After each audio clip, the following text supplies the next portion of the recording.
Hello students, आपका स्वागत है आपके अपने चैनल करियर क्राफ्टर्स में। तो आज हम लोग देख रहे हैं सिविक्स, नागरिक शास्त्र। ठीक है, नागरिक शास्त्र का चैप्टर 2 है और इसका पार्ट 1 हम लोग देख रहे हैं आज। ठीक है, चैप्टर 2 है हमारा सत्ता में साझेदारी की कार्य प्रणाली। तो हम लोग फर्स्ट एक्सरसाइज में पढ़ना था लोकतंत्र में साझेदारी, है ना। ये सेकंड चैप्टर है सत्ता में साझेदारी की कार्य प्रणाली।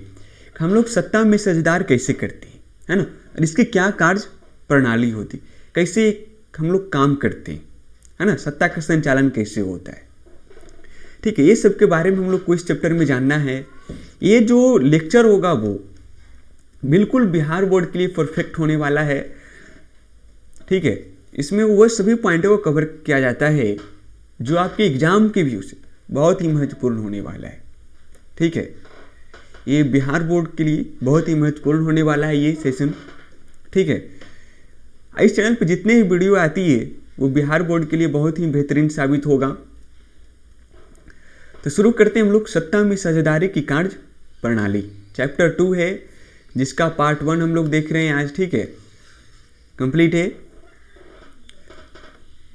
तो देखते हैं हम लोग सत्ता में साझेदारी की कार्य प्रणाली। कहता है, देखिए, सत्ता की साझेदारी एक ऐसी कुशल राजनीतिक पद्धति है, एक ऐसी कुशल राजनीतिक पद्धति है जिसके द्वारा समाज के सभी वर्गों को देश की शासन प्रक्रिया में भागीदार बनाया जाता है। कहता है, सत्ता की साझेदारी एक ऐसी कुशल राजनीतिक पद्धति है। कुशल मतलब अच्छा, है ना, निपुण राजनीतिक पद्धति है जिसके द्वारा समाज के, ध्यान रखिएगा, समाज के सभी वर्गों को, कहता है समाज में जितने भी वर्ग हैं सभी वर्गों को देश की शासन प्रक्रिया में भागीदार बनाया जाता है। कहने का अर्थ हुआ कि समाज में जितने भी समुदाय, जाति, धर्म के लोग रहते हैं वो सबका सत्ता में उनकी साझेदारी होती है। ठीक है, बराबर साझेदारी होती है। ये नहीं किसी कोई धर्म का है, जाति विशेष का, तो उसका ज़्यादा भागीदारी और किसी का कम नहीं। यहाँ पर क्या सभी का बराबर भागीदारी होता है। ठीक है, ताकि कोई भी वर्ग यह महसूस ना करे कि उसकी अवहेलना हो रही है। वो भागीदार इसलिए बनाया जाता है कि किसी भी कोई भी वर्ग को ना लगे, ठीक है, कि हमारी जाति समुदाय के लोगों की अवहेलना की जा रही है। अवहेलना कहने का मतलब कुछ की जाति को सही ढंग से कोई मतलब कि कोई महत्व न देना। ठीक है, कहने का मतलब कोई भी महत्व न देना। इसी के कारण, ठीक है, इसी के कारण सभी समुदाय के लोगों को सत्ता में जो साझेदारी होता है सबको भागीदारी बनाया जाता है। कंप्लीट है। तो याद रखेंगे, सत्ता की साझेदारी एक कुशल राजनीतिक पद्धति है। ठीक है, एक कुशल राजनीतिक पद्धति है जिसके द्वारा समाज के सभी वर्गों को, ठीक है, देश की शासन प्रक्रिया में भागीदार बनाया जाता है। ठीक है, शासन प्रक्रिया में भागीदार बनाया जाता है जिससे ताकि कोई भी वर्ग यह महसूस न करे कि उसकी अवहेलना हो रही है। ठीक है, आगे देखते हैं। कहता है, वास्तव में सत्ता की भागीदारी लोकतंत्र का मूल मंत्र है।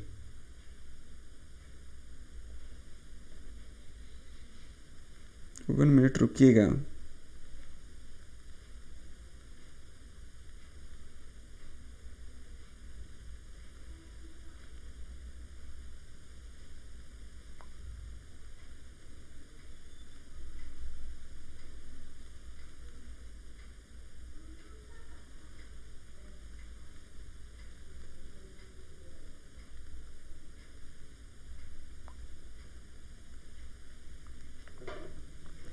चलिए देखिए, कहता है जो वास्तव में सत्ता की भागीदारी लोकतंत्र का मूल मंत्र है। कहता है जो सत्ता का जो भागीदारी है या फिर साझेदारी है, ये लोकतंत्र का मूल मंत्र है। जिस देश ने सत्ता की साझेदारी को अपनाया है वहाँ गृह युद्ध की संभावना समाप्त हो जाती। देखिए गृह युद्ध भी क्यों होता है? जब कोई भी दल या फिर कोई भी लोग, या तो गृह युद्ध का मतलब जब कोई भी दल अपने आप को किसी दूसरे से बड़ा मानने लगे, ठीक है, और अपने से दूसरे को छोटा मानने लगे, तब उसमें क्या होता है, आपस में लोग विरोध प्रदर्शन शुरू करते, इसी कारण वहाँ युद्ध हो जाती, लड़ाई हो जाती है, ठीक है, जिसको हम लोग कह सकते हैं मनमुटाव हो जाता है, ठीक है। जब देखते हैं कि घर में ही जब कोई दो भाई, एक अमीर हो जाए एक गरीब रह जाए, तो देखते हो दोनों के बीच में काफ़ी डिफरेंस, मतलब बहुत बड़ी खाई खुद जाती है, जो दोनों एक दूसरे को देखना नहीं चाहते, ठीक है। जैसे पहले के साइज में हम लोग देखे थे, जो प्रोटेस्टेंट और कैथोलिक था, ईसाई थे, है ना, वहाँ पे ये दोनों के बीच में देख रहे थे, एक अमीर वर्ग का था, एक दूसरा गरीब वर्ग का था, दोनों एक दूसरे को नहीं देखना चाहते थे, मिलते भी थे तो मार काट शुरू कर देते थे, ठीक है। तो वही कहता है कि जब सत्ता की साझेदारी में सबका भागीदारी होता है, ठीक है, सबका भागीदारी होता है, तो जिस देश में सत्ता की साझेदारी को अपनाया जाता है वहाँ से गृह युद्ध की संभावना समाप्त हो जाती। क्यों हो जाती है? वहाँ सभी लोग, जितने भी लोग हैं वो सत्ता में साझेदार होते हैं, वो, ठीक है, सभी लोग सत्ता में साझेदार होते हैं, इसके कारण गृह युद्ध की संभावना जो होती है वो समाप्त हो जाती है। कंप्लीट है। आगे देखते हैं, कहता है सरकार के तीनों अंगों विधायिका, कार्यपालिका तथा न्यायपालिका में भी सत्ता की भागीदारी को अपनाया जाता है। कहते देखिए सरकार का जो 3 अंग हैं उसमें भी विधायिका, कार्यपालिका तथा न्यायपालिका में भी सत्ता की भागीदारी को अपनाया जाता है, ठीक है। ये तीनों चीज में, विधायिका में भी, कार्यपालिका में भी, न्यायपालिका में भी, ठीक है, किस तरीके से भागीदारी हो तो इसको हम लोग आगे देखते हैं।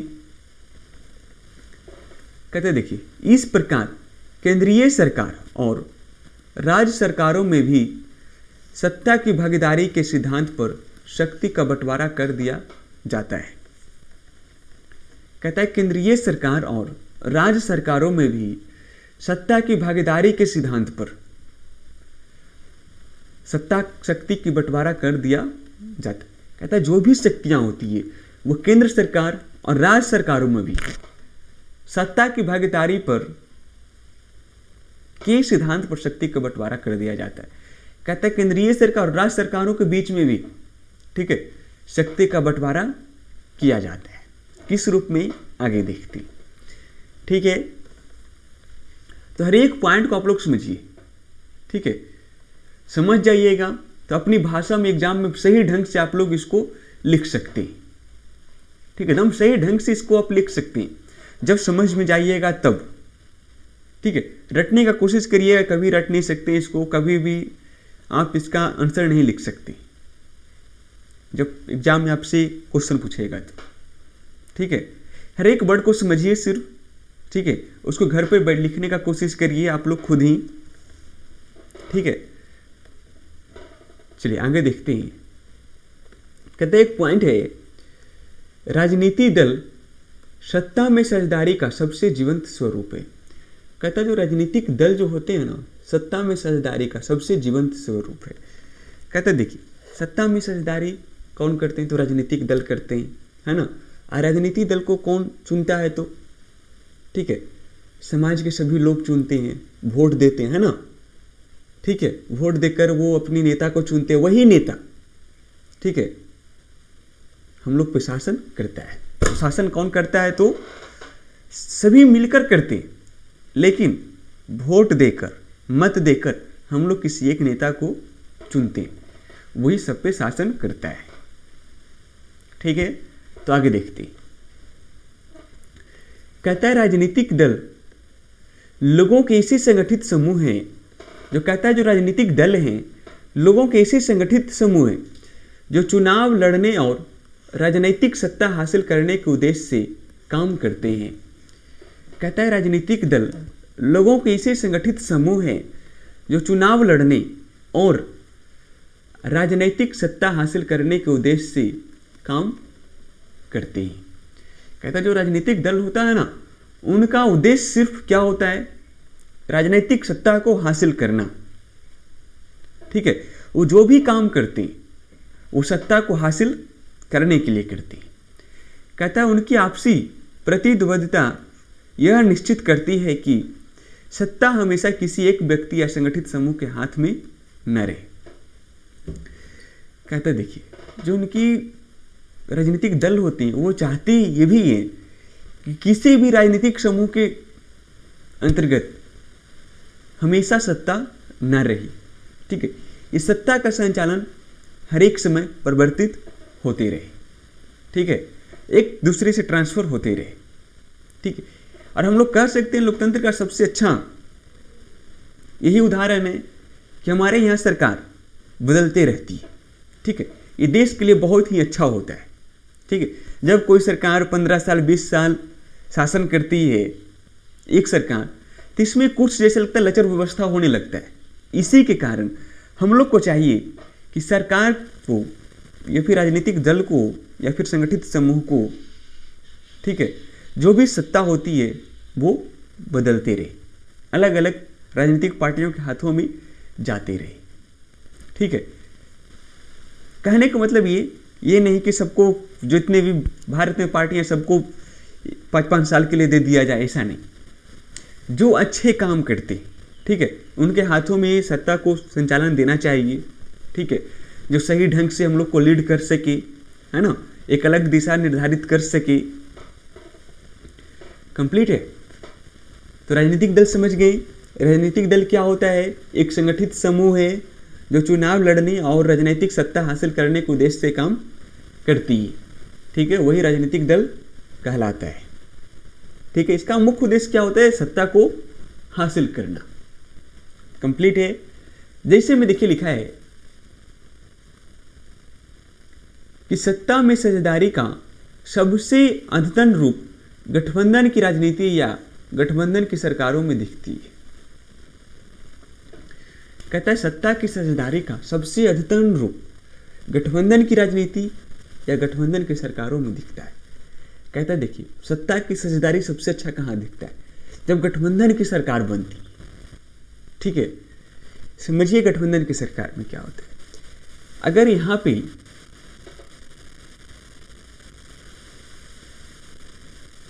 देखिए, सत्ता हासिल करने के लिए राजनीतिक दल क्या करती है? एक दल, 2 दल, 3 दल, ठीक है, ये सभी दलों का A, B, C, ये तीनों जो दल हैं, इस सभी दलों का अपना अपना व्यवहारिक गुण होता है। ठीक है, इनका अपना मैनिफेस्टो होता है जो चुनाव के समय वो जारी करते हैं। क्या जारी करते हैं वो? हम जीतेंगे तो ये काम करेंगे, वो काम करेंगे, है ना, बहुत कुछ जनता के हित में वो अपने बारे में बताते हैं। हमारी सरकार आएगी तो ये करेंगे, वो करेंगे। ठीक है, जिनकी अपनी अपनी विचारें होती है। अगर ये 3 पार्टियां हैं तो इनकी विचार भिन्न भिन्न होगी, लेकिन देखिए सत्ता के लिए वो क्या करते हैं? आपस में क्या करते हैं? एक गठबंधन बना लेते हैं। गठबंधन क्यों बनाते हैं? जब वो जानते हैं कि एक पार्टी को बहुमत नहीं मिलेगा, ठीक है, तो इसके कारण वो क्या करते हैं? गठबंधन बना लेते हैं। यहां पर समझिए, तीनों के विचार अलग अलग है, तीनों अलग अलग चीजों में विश्वास रखते हैं। ठीक है, कोई विशेष जाति समुदाय का समर्थन करता है तो कोई नहीं करता है।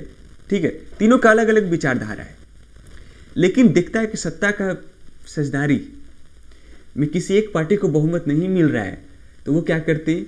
आपस में गठबंधन बना के सरकार का संचालन करते हैं। ठीक है, लेकिन तीनों पार्टियां आपस में जो समझौता करके सरकार का संचालन करती है। ठीक है, वही लिखा है, जब विभिन्न विचारधाराओं, विभिन्न सामाजिक समूहों और विभिन्न क्षेत्रीय और स्थानीय हितों वाले राजनीतिक दल एक साथ एक समय में सरकार के एक स्तर पर सत्ता में साझेदारी करती हैं। आए समझ में? देखिए क्या कहा, कहता है जो गठबंधन की सरकारें होती है उनकी अलग अलग विचारधाराएं होती है, अलग सामाजिक समूह होता है, विभिन्न क्षेत्रीय और स्थानीय हितों वाले राजनीतिक दल एक साथ एक समय में सरकार की एक स्तर पर, ठीक है, सत्ता में साझेदारी करती है। कंप्लीट है। जैसे में देखिए अभी बिहार की बात करते हैं, है ना, तो यहाँ पर अभी एनडीए की सरकार है ना, कई छोटे छोटे पार्टियां इसमें विलय हैं। क्या था इसमें? जदयू भी है, राजद भी है, बीजेपी भी है, एलजेपी भी, कई पार्टियां हैं, ठीक है। लेकिन किसी को जब बहुमत नहीं मिलता है, देखिए ये पार्टियां क्यों हैं कि इनकी अलग अलग विचारधाराएं हैं, है ना, उनका किसी विशेष जाति समुदाय पर अधिकार है, अलग अलग कई प्रकार के कुछ विभिन्नताएं हो सकती। लेकिन जब किसी भी पार्टी को बहुमत नहीं मिलता है ना, तो वो क्या करते हैं, आपस में गठबंधन बना लेते हैं, ठीक है। एक समय था जदयू और राजद का गठबंधन, दोनों मिलकर सरकार का संचालन कर रहे थे। अब क्या है, जदयू, बीजेपी, एलजेपी, मतलब कि कई पार्टियां मिलकर सरकार को संचालन कर रही है। तो ये हमेशा देखने को मिलता है ये सब चीज, ठीक है। चलिए आगे देखते हैं। अगर इसमें किसी भी प्रकार का दिक्कत होता है तो आप लोग कमेंट करके जरूर बताइएगा, ठीक है। किसी भी प्रकार का समस्या होता है, ठीक है। ये नहीं कि एसएसटी आज पढ़ लें तो आज सिर्फ आज ही काम देगा, ये आने वाले समय में ये सब्जेक्ट काम देगा, ठीक है। तो आप लोग इस चीज को ध्यान रखिए। और चैनल पे अभी तक नए हैं तो चैनल को सब्सक्राइब कर लीजिए, ठीक है। और वीडियो को लाइक भी करिए, सेशन अच्छा लग रहा हो तो। और अपने दोस्तों में ज़्यादा से ज़्यादा शेयर करिए, जितने भी आपके ग्रुप हैं, व्हाट्सएप, टेलीग्राम, फेसबुक, जितने भी ग्रुप हैं सभी जगह शेयर करिए,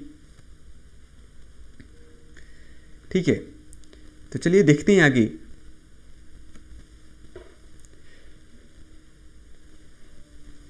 कहता है लोकतंत्र में सरकार की सारी शक्ति किसी एक अंग में सीमित नहीं रहती है।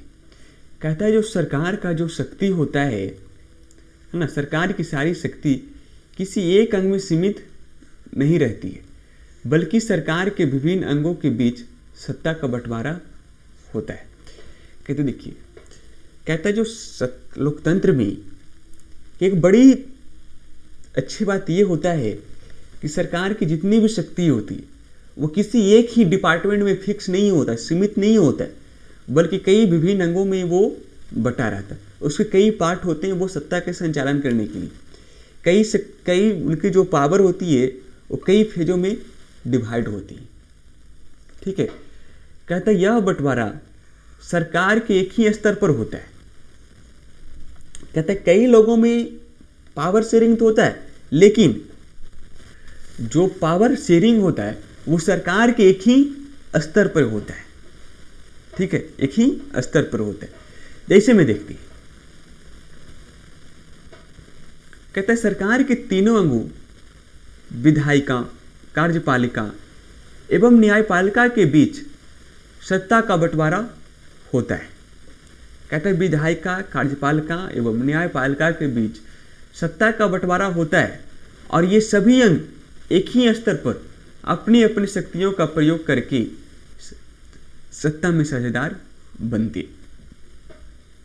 कहता है सरकार के तीनों अंगों विधायिका, कार्यपालिका एवं न्यायपालिका के बीच सत्ता का बंटवारा तो होता है ना, और सभी अंग एक ही स्तर पर और अपनी अपनी शक्तियों का प्रयोग करके सत्ता में साझेदार बनते हैं, ठीक है। सरकार के तीन अंग कौन कौन? तो विधायिका, कार्यपालिका और न्यायपालिका। कंप्लीट है। यही तीनों सत्ता में साझेदार बनते हैं, ठीक है। इनके पास अपनी अपनी शक्तियां होती है, ठीक है। आगे देखते हैं। कहता है सत्ता के ऐसे बंटवारे से किसी एक अंग के पास सत्ता का जमाव और उसके दुरुपयोग की संभावना खत्म हो जाती है। कहता है देखिए, जब सत्ता को इस प्रकार बंटवारा किया जाता है ना, तो किसी भी एक अंग के पास या फिर सरकार के किसी भी एक डिपार्टमेंट के पास सत्ता का जवाब नहीं होता है। जवाब कहने का मतलब वो किसी भी प्रकार का, उसके पास किसी भी प्रकार का पूरे जो पावर होता है वो सीमित नहीं होता है, ठीक है, और उसके दुरुपयोग की संभावना खत्म हो जाती है। अगर बताइए किसी व्यक्ति को पावर दे दिया जाए, है ना, ऐसा पावर कि आप कहीं भी घूम फिर सकते हैं, चाहे कोई भी एरिया क्यों न, आप जाकर वहां घूम सकते हैं। अब बताइए वो आदमी किसी को बुझेगा किसी को नहीं, उसको जहां मन करेगा वहां भी जाएगा, क्यों ना वो प्रतिबंधित क्षेत्र हो, ठीक है, क्योंकि उसको परमिशन है कि वो कहीं भी घूम जा सकता है वो, ठीक है। अगर आप ही बताइए किसी भी एक हवलदार को, है ना, बहुत ज़्यादा पावर दे दिया जाए, ठीक है, इंस्पेक्टर रैंक का, या फिर कर सकते हैं चलिए और बड़ा पावर दे दिया जाए उसको, ठीक है, डीएसपी का, एसपी का, है ना, तो क्या समझेगा, अपने आप को बहुत बड़ा समझने लगा कि जितना भी पावर है कुछ भी करो, हमें को सब कुछ संभाल लेना है, ठीक है। तो इसका क्या करेगा, वो दुरुपयोग करना शुरू कर देगा कि जो भी है जो हम ही, हमारे आगे न पीछे कोई नहीं है, ठीक है, ये होता है। इसी के चलते सत्ता का बंटवारा होता है कि कोई भी इसका दुरुपयोग ना कर सके, ठीक है। और इसके साथ ही हरेक अंग एक दूसरे पर नियंत्रण रखता है। जैसे में देखिए गांव में देख लेते हैं, जैसे किसी भी घर में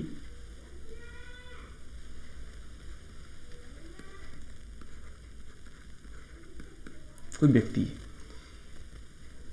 ये हमारे दादाजी मान लिया जाए, ये हमारे पिताजी, ये पिताजी के दो बेटे, लेकिन इस पर नियंत्रण कैसे होता है? दादाजी का नियंत्रण पिताजी पे है ना, अब पिताजी का नियंत्रण किन पे है? तो उनके पुत्रों पे है, ठीक है। ये बताइए अलग अलग तीनों का पावर सीमित है कि नहीं, है ना,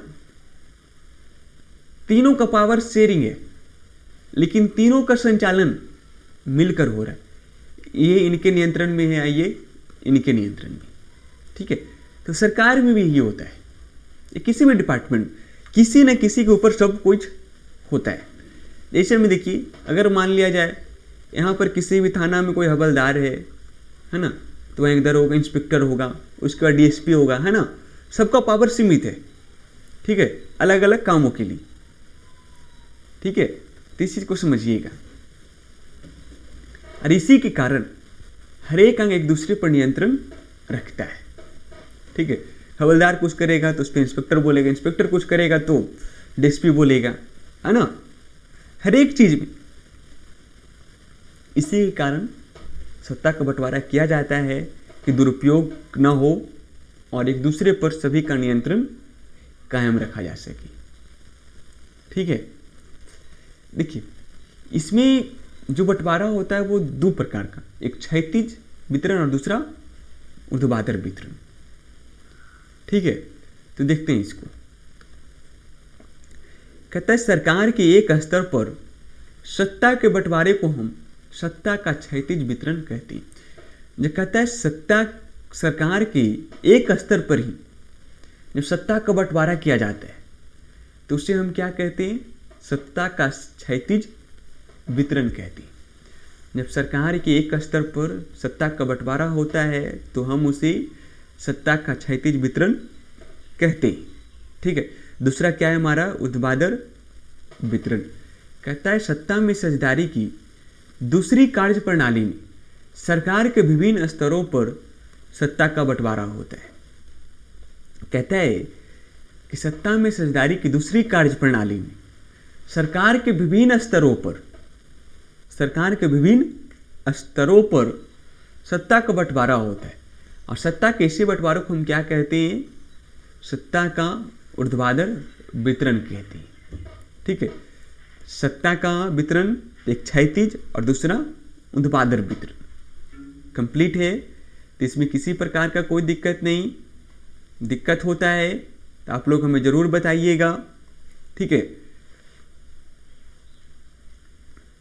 तो आगे हम लोग देखेंगे नेक्स्ट क्लास में सत्ता में साझेदारी की कार्य प्रणाली। ठीक है, ये हम लोग जो भी जाने तो सत्ता की साझेदारी के बारे में, ठीक है, कैसे क्या काम होता है, क्यों सत्ता की साझेदारी होती है। ठीक है, अगर आपसे प्रश्न पूछा जाए सत्ता की साझेदारी से आप क्या समझते हैं, है ना, आप लिख सकते हैं सत्ता की साझेदारी की बंटवारा क्यों किया जाता है। जो सत्ता होता है, सत्ता के बंटवारा क्यों किया जाता है, इसके बारे में आप लिख सकते हैं। ठीक है, इसके अपने शब्दों में लिखने का कोशिश करिएगा। ठीक है, सरकार के कितने अंग हैं? 3 अंग, विधायिका, कार्यपालिका और न्यायपालिका। ठीक है, और सत्ता की साझेदारी में क्या होता है, क्या नहीं होता है, सब कुछ आप लोग इस लेक्चर में जान गए होंगे। ठीक है, अगर किसी प्रकार का कोई समस्या है तो आप हमें कमेंट करके बताएं। अगर कोई भी टॉपिक छूटा है तो उसे हम लोग कवर करेंगे। अगर वीडियो अच्छा लगा हो तो लाइक भी करिए वीडियो को, ठीक है, शेयर भी करिए अपने दोस्तों में। ठीक है, चैनल को सब्सक्राइब नहीं किए हैं तो सब्सक्राइब भी करिए।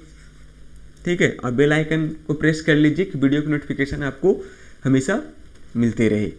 ठीक है, आपको पता होना चाहिए कि पर डे 7:30 PM में SST की वीडियो अपलोड की जाती है। ठीक है, आगे आने वाले दिनों में लाइव क्लास भी किया जाएगा। ठीक है, और टेस्ट भी होगा। आप लोग ध्यान रखिए, घर पे रहिए, सुरक्षित रहिए। ठीक है, पढ़ाई को आप लोग निरंतर जारी रखिए। ठीक है, और इसका नोट्स चाहिए तो आप हमारा ऐप को इंस्टॉल कर लीजिए। ठीक है, हिंदी माध्यम का सबसे बेहतरीन ऐप है, वहाँ पर आपको चैप्टर वाइज नोट्स और टेस्ट भी मिल जाएंगे। ठीक है, या फिर हमारे वेबसाइट पर जाकर वहाँ भी PDF डाउनलोड कर सकते हैं।